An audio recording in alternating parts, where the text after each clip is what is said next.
What's up, guys? In this video I want to talk about Duolingo, which is a free online program for learning languages.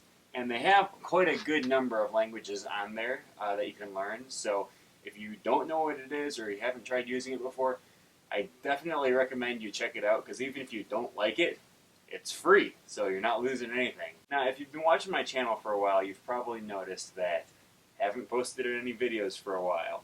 And that's because I'm a busy college student and got a lot of things going on. Video editing takes time, and so I kind of got lazy and fell off the video bandwagon for a little while. But I have been reading your comments, and I was really encouraged by a lot of the things that you guys have had to say to me. And honestly, it makes me feel pretty good that you guys like my channel that much and that my videos have been helping you learn languages. So I decided to get my butt back into gear, and I'm going to be working on more videos now. So what do I think about Duolingo? I actually have a lot of experience using Duolingo because for several years I used it to polish my Spanish. I used it to learn French, to start my Esperanto learning, to start Romanian. I also used it to kind of dabble in a few other languages like German, Portuguese, Ukrainian, a few different other languages. So I have a lot of experience using Duolingo, and I've kind of seen the goods and the bads, and I just want to share some of these insights with you guys. So what do I think about Duolingo? Well, honestly, I have sort of mixed feelings about it. I can see some good and some bad.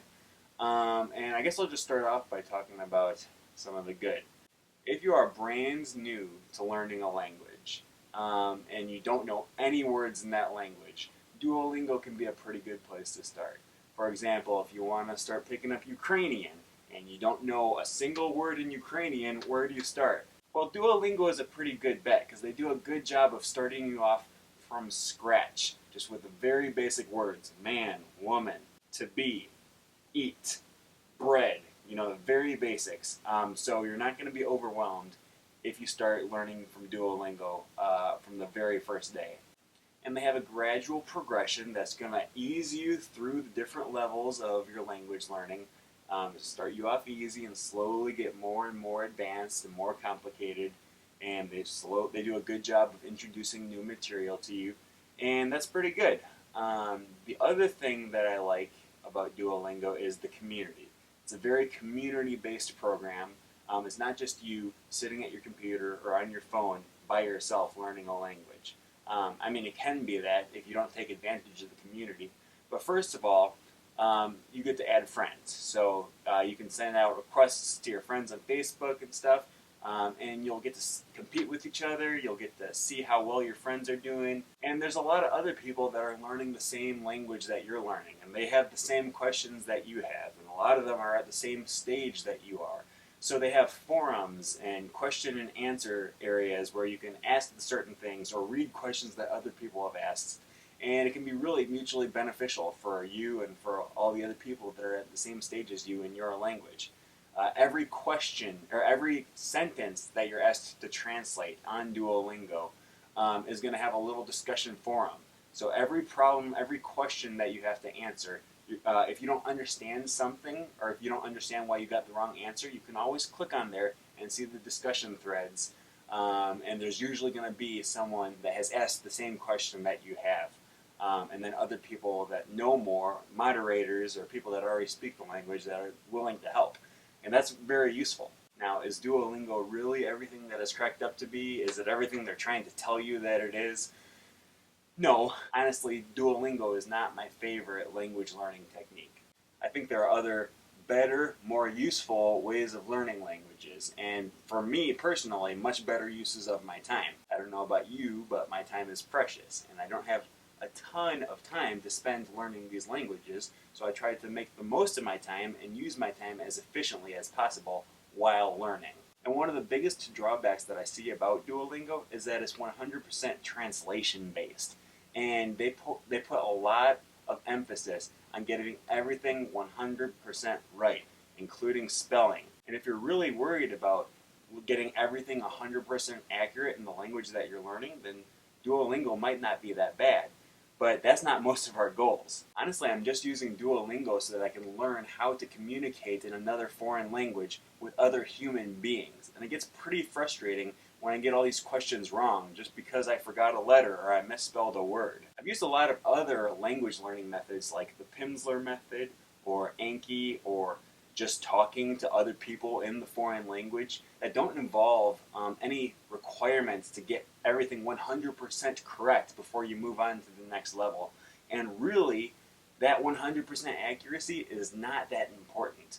You should be much more worried about building up the confidence and the boldness that is necessary for learning to speak that language. And if you make mistakes every once in a while, then you just got to be okay with doing that. But that's not what Duolingo puts all its emphasis in. You have to get things 100% or almost 100% correct. Sometimes if you forget an accent mark or something like that, they'll let it slide. But most of the time you have to have 100% accuracy. And I don't really think that's conducive to actually learning to speak a foreign language. And that brings me to the other point that in order to learn a foreign language, you have to do pronunciation practice. You have to actually physically move your mouth and your tongue in order to get that muscle memory in order to learn how to produce the sounds of the language. Like the Spanish or the French or any other sound that you don't have in your native language. These are hard. And it's true that Duolingo has some sort of voice recognition technology that is supposed to tell you whether you pronounced the word correct or not, but it's terrible. And you can basically sneeze into your microphone and Duolingo is going to tell you that you got it correct. So apparently that's like the one area where they don't put value on 100% accuracy. So in the end, overall, yes, I do think Duolingo has some value and it has its place in your language learning repertoire. But it's definitely not going to be enough just to teach you a language by itself. You're going to need to supplement it with other things. And once you get past a certain level, like your A1, A2 level, it's not going to be that efficient in helping you progress further in your language. There are much better techniques and methods that you can use to help get you past that intermediate plateau. Like I said, I've used Duolingo for Spanish, French, Romanian, and Esperanto, and so I know quite a bit about it, and I have a really good feel for how it works. And it did help me to some extent, but I don't use it anymore for my languages because I've gotten past the level where it's actually still useful for me. And I don't plan on using it again until I start a new language from scratch. So yeah, thanks for watching my video. I hope it has helped you think about whether Duolingo may or may not be the right language learning program for you, or better yet, how it can help you supplement your other language learning materials. If you liked the video, you can subscribe to my channel below. Like I said, I'm going to get back into the habit of posting new videos every week, and I post videos about language learning and what you can do to become a better language learner. So thanks for watching my video, and we'll see you guys next time.